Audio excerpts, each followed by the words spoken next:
Good day, good people, and welcome to Revolutionary Belovedness. I'm Robert Farrell, and whether you are here for the live session or watching the recording, thank you for being part of Contemplative Interbeing. If you will, let me know in the chat section that you can hear me okay. It's good to be here again, making sure all these systems work. Wonderful, thank you. Tonight our reflection is on repairing harm within communities, cultivating practices of accountability, restoration, and renewed trust. And keep in mind, we are drawing from Valerie Kaur's revolutionary love practices. We're drawing from Wayne Teasdale's 9 universal spiritualities of an interspiritual world. And we're also drawing from the CAC's, what do they have? I almost forgot. 9 core principles. So we will touch on those as we go through this evening. Let's take a moment and settle the body into whatever surface holds it beneath you. And let your shoulders soften downward. Release any effort held near the neck or the jaw. Let a slow breath arrive through the nose, filling the belly like a small vessel gathering water. And the exhale moves outward through the mouth, long and unhurried. Breathing in, this body opens to repair. Breathing out, this body trusts the labor of love. Let our attention gather now toward the sacred work ahead, the work of communities finding their way back to wholeness through honesty, humility, and the willingness to labor together. And as a reminder, the chat section remains open during our whole time together. So if at any time there's something that you would like to share, anything at all, or pose a question, feel free to please share in the chat section. That helps make this gathering more communal. So let's practice that too.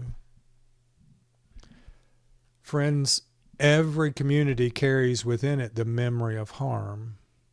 Some recent and raw, some old enough to live kind of quietly beneath the surface of daily life.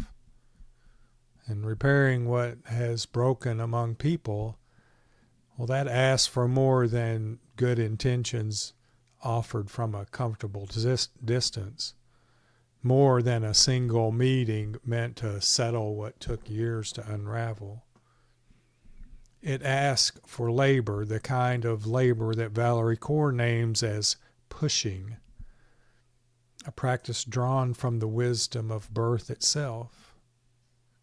You see, pushing is the sacred choice to engage grief, rage, and trauma directly, allowing these forces to become the very energy that creates new possibilities among people who have wounded one another and people who have been wounded. Birth arrives through contractions that build, recede, and return again, each wave carrying its own intensity, each pause offering rest before the next surge of effort begins. And repairing harm within a community moves in this same rhythm. Its confrontations and stillness following a pace that honors transformation rather than convenience. Communities often imagine repair as a single gesture, an apology spoken once and received once, a resolution reached and then set aside. But this practice of push widens this expectation, teaching community to labor across a long arc, trusting the process even while its shape remains unclear. And that same arc carries a community toward the deeper spiritual claim beneath repair, the conviction that every person holds worth larger than any single failure. Now, Brian Stevenson offers this truth plainly when he affirms that each person carries more within them than the worst action they've ever taken. This affirmation becomes the foundation upon which communities can build genuine accountability, since punishment alone tends to freeze people into their worst moment, while accountability rooted in worthiness opens a pathway toward growth. The prophetic voice and the contemplative voice, they meet here, calling communities toward reckoning that flows from love rather than from a wish to punish. And that same worthiness finds its personal ground in the words of Adrienne Maree Brown, who describes belonging to oneself as the deep place from which a genuine apology can arise. Revolutionary belonging. And a person who knows their own worth, even amid painful failure, gains the capacity to say plainly, this harm came from actions taken, and growth remains possible. Communities that wish to repair harm among their members might consider cultivating this same foundation collectively, helping each person recognize inherent worth even while standing accountable for what has been done. Shame narrows a person toward isolation, while worthiness, held alongside accountability, opens up a field wide enough for transformation to take root. And taking root in the wisdom of birth requires discernment about timing. A birthing person learns when a moment calls for breath and rest, and when it calls for pushing deeper into the sensation that feels almost unbearable. And communities engaged in repair benefit from this same discernment, alternating between gentleness and courage as each gathering asks for.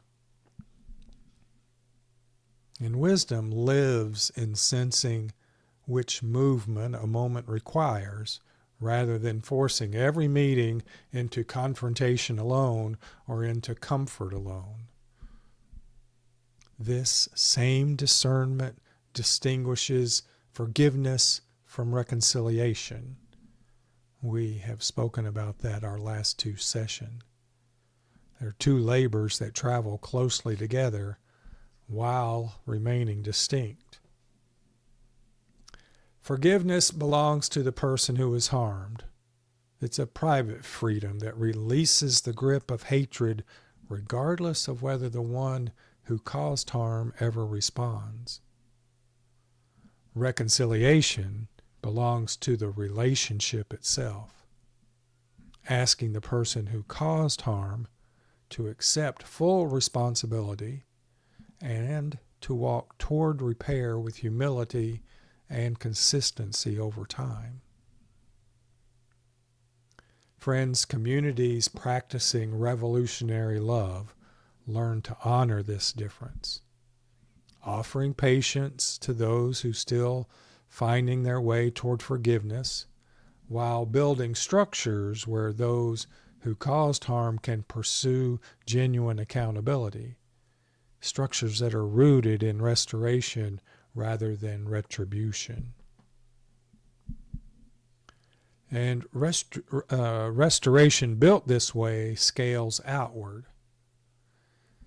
Since Valerie widens the same vision from a single relationship toward the whole of a nation, asking what it means for a people to labor together. engaging those inherited wounds passed down through generations. And the same question applies with equal weight to any community, a congregation, a neighborhood, a family lineage, a circle of friends, a nonprofit. Reckoning from the past, reconciling with the present, and restructuring whatever systems allow harm to continue unchecked all belong to this same sacred labor, the sacred labor of love. Letting those most affected by harm guide the process becomes an act of humility and trust. Recognizing that wisdom about repair often lives most fully within those who have carried its weight most directly.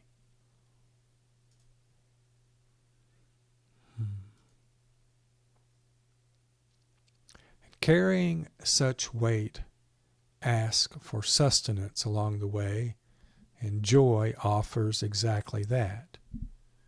Joy is necessary medicine for survivors moving through healing, a reminder that repair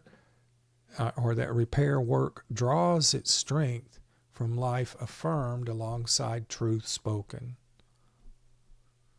And communities can hold space for grief and space for celebration within the same season, understanding that human wholeness gathers both experiences into a single embrace. Laughter shared after a difficult conversation, a meal enjoyed together following a hard truth spoken out loud. These moments carry their own sacred function, reminding the community that repair moves steadily toward flourishing life. Friends, music and ritual often carry this same flourishing further, offering a shared language when spoken words grow thin. I don't know if you follow Matthew Fox's newsletter, but this last week he's been speaking quite a bit about this topic. Singing together after a season of confession, lighting candles to mark a threshold crossed, planting something living in soil once touched by conflict. These gestures give the body a way to register what the mind alone struggles to hold. See, ritual becomes a vessel large enough to carry both sorrow and hope at once, and it lets a community mark its own transformation with reverence. Elders within many traditions have long understood that ceremony helps a people remember its own healing, returning to the marked place as proof that repair once seemed distant and now stands accomplished. Marked this way, accountability itself becomes a kind of ceremony, held with reverence rather than treated as a burden. A person willing to say plainly, this harm came from actions taken, and growth remains the path forward. They participate in a sacred act echoed across spiritual traditions everywhere, where reconciliation with the divine, with the self, and with the human family remains possible. So communities that build spaces for this kind of honest reckoning discover something remarkable. The labor of repair, however demanding, tends to leave relationships stronger and more resilient than they stood before harm entered. Trust rebuilt through genuine accountability often carries a depth that surpasses relationships still waiting for their own rupture and repair. Now, depth like this asks for time. teaching communities to measure progress in seasons rather than single meetings. You see, a community that gathers once to address harm and expects full resolution to arrive by the closing prayer misunderstands the pace true repair requires. The labor builds across months and years, each gathering adding its own layer to a foundation poured slowly and carefully. Patience becomes a spiritual discipline here, holding faith that consistent effort, sustained gently over time, carries more power than any single dramatic gesture. So a community that's willing to return again and again to the work, sitting through discomfort and holding steady through uncertainty, they demonstrate devotion that mirrors the deepest commitments found within any sacred tradition. And friends, within this ongoing labor, every member of a community finds a role suited to the moment at hand. Some find themselves called to name harm they have experienced, offering their voice as testimony that helps a community see itself honestly. Some find themselves called to accept responsibility for harm they have caused, offering humility as a bridge toward renewed trust. Some find themselves called to hold space, offering patience as the labor unfolds according to its own necessary rhythm. And each role matters, and each role asks for courage suited to its particular demand. Friends, repairing harm within a community ultimately becomes a form of collective birth.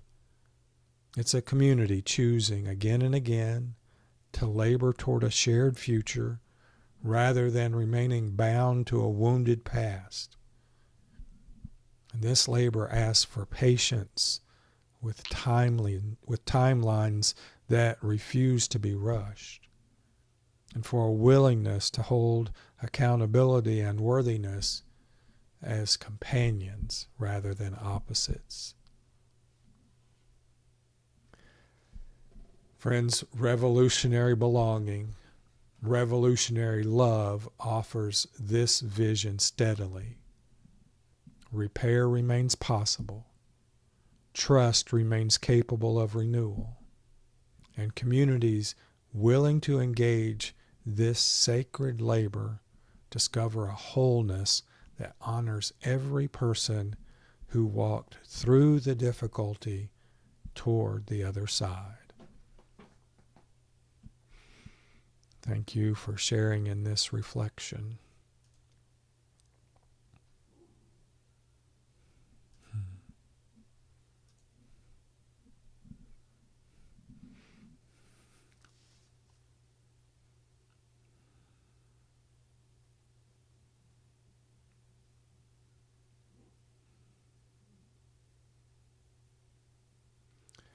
Let us now move into our guided inquiry, a time to go inward and see where this resides in our bodies and what our bodies are teaching us. Feel the weight of the body settling into whatever holds it right now, the chair, the floor, the ground beneath the feet. Let your next breath travel slightly lower than usual, down past the collarbones into the soft space beneath the ribs. And notice the places where the body meets its support. And let those places grow just a little heavier. If you'd like, a hand can rest on the chest or on the belly, feeling the small rise and fall that never stopped. Even during the hardest conversations, it never stopped. Even during the years of silence, it never stopped.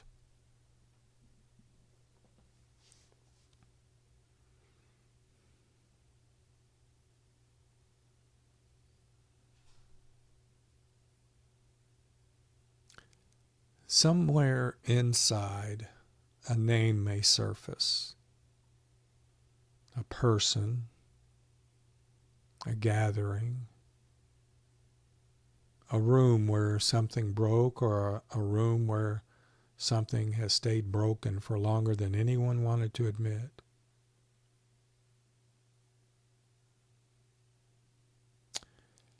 And there is room here to let that image arrive without forcing its details into focus.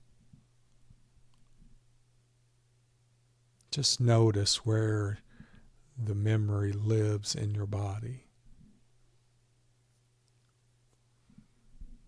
Perhaps it's a tightening at the throat, a heat behind the eyes, a clenching in the belly. And let that sensation be exactly what it is without shaping it into a story just yet. Simply the sensation.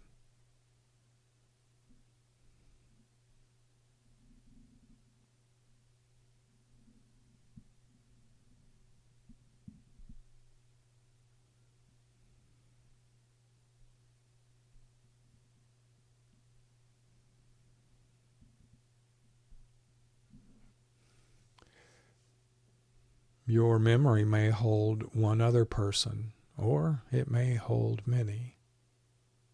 A whole circle, a whole room, a whole people bound by something that fractured.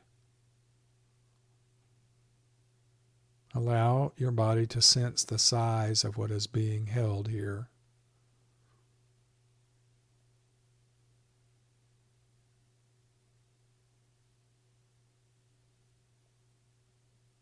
Some harm settles into a single chest.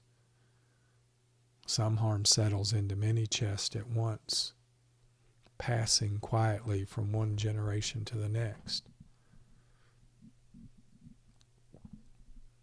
And if your memory includes others, feel whether the body senses them as distant or as near.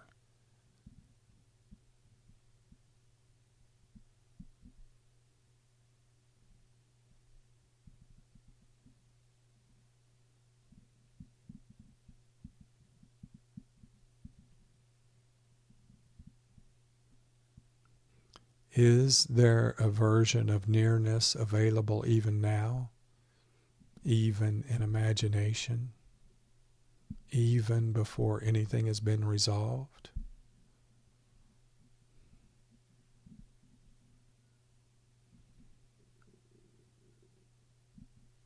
Breath continues to move through this. Breath has moved through harder things.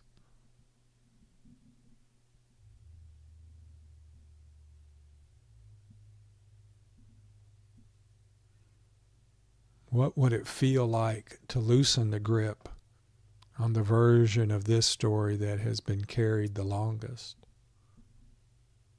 And where in the body is that grip located?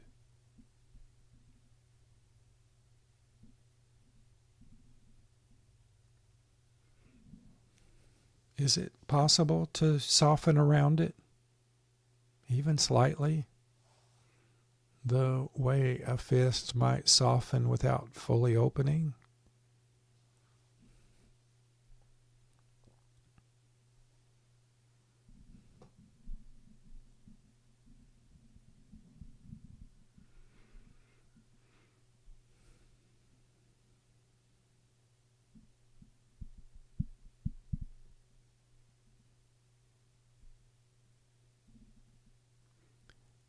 What wants to be said in this body to the person or the community connected to this memory. Just let the words rise without needing to be spoken aloud. And notice whether they arrive as anger, as grief, as longing, or maybe as something quieter that has no name yet.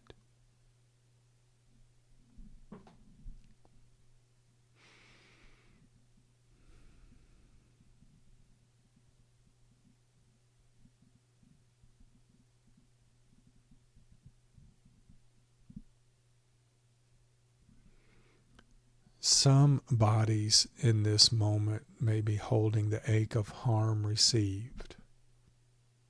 Some bodies may be holding the weight of harm caused. Some may be holding both at once in different corners of the same chest.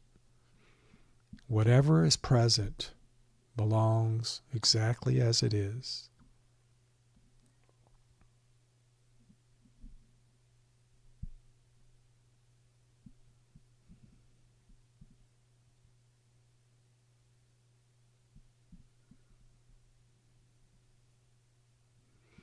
And what would accountability feel like arriving gently rather than as a verdict? A loosening in the stomach, a straightening in the spine, a breath that finally reaches all the way down. And just allow the body to sense this without needing to decide anything.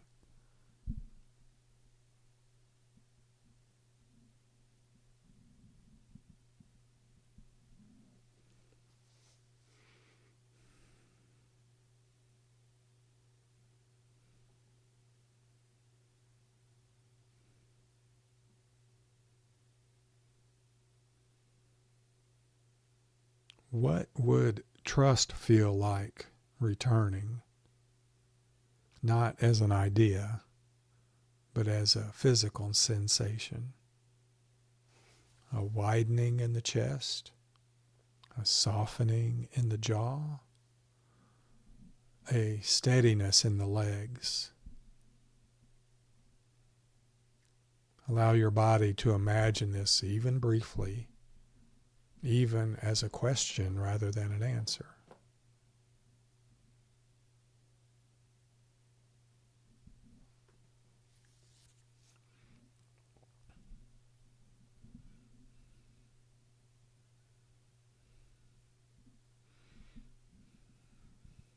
And as we carry this into the silence for a few minutes, stay close to the breath. Let it lead rather than the mind. Breathing in, this body opens to what repair asks. Breathing out, this body trusts the labor already underway.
Breathing in, this body opens to what repair asks.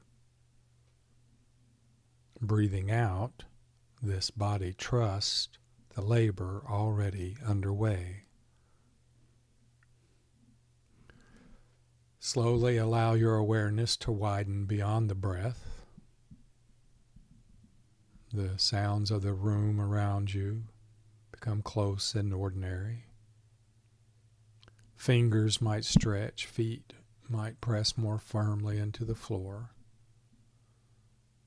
A small movement of the neck, a roll of the shoulders, both can help the body remember its own edges again.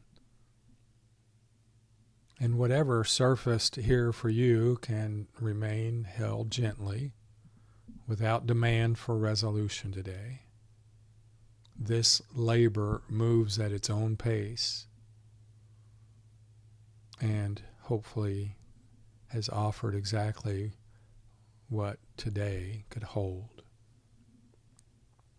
So may this body carry what it needs from this time. May the labor of repair, whatever it is unfolding, be met with patience and courage in equal measure.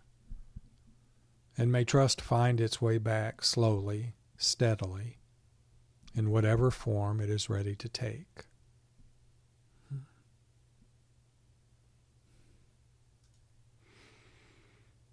I notice it appears that we have at least one new person joining us live this evening, so welcome. We're glad you're here. In addition to our centering, reflection, and guided inquiry, I also like to offer you 4 questions at the end of each session for group dialogue. You can take those questions with you and journal on them or discuss them with family and friend to deepen the experience. They will be posted on the Mighty Network in the recording section so that you can post your responses there if you'd like. As I share them this evening, if you'd like to give a immediate response to any of those, you can do so as well. So first, where has a community close to you faced a moment calling for accountability and repair? And what made that labor difficult and what made it possible?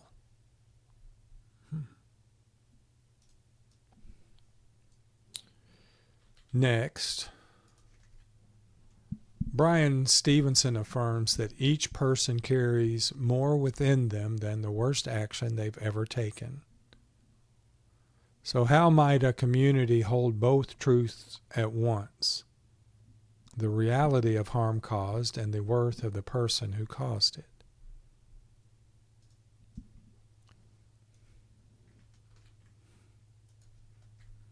Next, the revolutionary love practice of push asks for discernment about timing, knowing when a moment calls for breath and rest, and when it calls for pushing deeper into difficulty.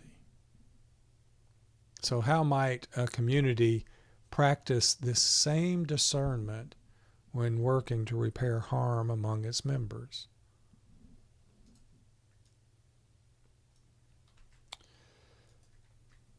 And one more. Trust rebuilt through genuine accountability can carry a depth unlike trust that never faced rupture. So, what has been your own experience of trust deepening after repair, personally or within a community you belong to?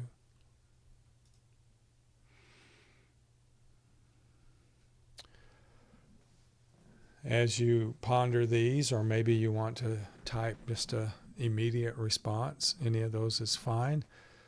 I'd first like to again thank you, whether you're watching this session live or watching the recording or both. Thank you for continuing to participate. I also want to remind you that August is just around the corner, and that's going to be our transition month. We are moving away from Mighty Network. We're going to have our presence more at Substack and at Crowdcast. Crowdcast is where we will be for our live stream video conversations, and Substack is where we'll be for our written post and those types of things. Of course, we also do have our website. We have online courses there that are all free, and you'll see some other things coming through, but you will see through emails some of the different offerings and changes as we make this transition from Mighty Network out into other areas. Again, thank you all for being here. I wish you a lovely evening. Until next time, blessings to all.